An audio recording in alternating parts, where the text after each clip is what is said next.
Kung mapapansin nyo mga idol, sa tuwing maglalaro itong si Shai Gilgeous-Alexander, halos lahat ng fans social media may isang reklamo. Ito nga, ang free throw merchant. Pero ang tanong, totoo nga ba ito? O baka hindi lang talaga siya kayang bantayan sa depensa? Dahil ngayon mga idol, hihimayin natin kung bakit isa siya sa pinaka-controversial na NBA superstars ngayon. Ngayong season niya, si Shai Gilgeous-Alexander ay isa sa pinakamalakas na MVP candidate. Pinamumunuan niya nga ang Oklahoma City Thunder na ngayon ay isa sa top teams sa West Conference. Nag-average nga ito ng 30 points per game, elite efficiency, clutch performance. At dahil nga dito, maraming fans ang nagsasabi na siya ang best guard sa NBA ngayon. Pero kasabay ng pagtaas ng kanyang laro, tumitindi rin ang kritisismo at ang pinakamalaking issue nga, ang free throws. Si SGA nga ay kabilang sa mga players na may pinakamataas na free throw attempts sa NBA. Halos 9 hanggang 10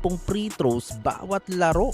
Isipin mo yun mga idol. At dito na nga nagsimula ang narrative na hindi naman siya scorer, free throws lang yan. Marami pang fans ang nagsasabi na mas impressive pa raw ang scoring ng mga players tulad ni Luka Doncic, Stephen Curry, Kevin Durant dahil hindi raw umaasa sa referee. Pero ito nga ang twist mga idol. Kung mapapanood mo nga ang laro ni SGA, mapapansin mo na iba ang kanyang style. Hindi nga siya 3-point bomber, step back merchant, isolation spam scorer. Ang style nga niya ay slow, smooth at calculated. At ang pinaka-deadly niyang weapon, driving to the rim. Isa nga siya sa mga guards na may pinakamaraming drives per game sa NBA. At syempre, kapag guard na laging pumapasok sa paint, automatic yan. Mas maraming fouls. At ito nga ang dahilan kung bakit mahirap bantayan si SGA. Ang signature moves nga nito, hesitation dribble, long stride euro step, sudden stop mid-range, off-balance finishes. Hindi nga siya mabilis tulad ni Ja Morant. Hindi rin siya explosive tulad ni Anthony Edwards. Pero ang ginagawa niya ay niloloko ang depensa sa timing. Kaya madalas mangyayari kapag nabit niya ang defender,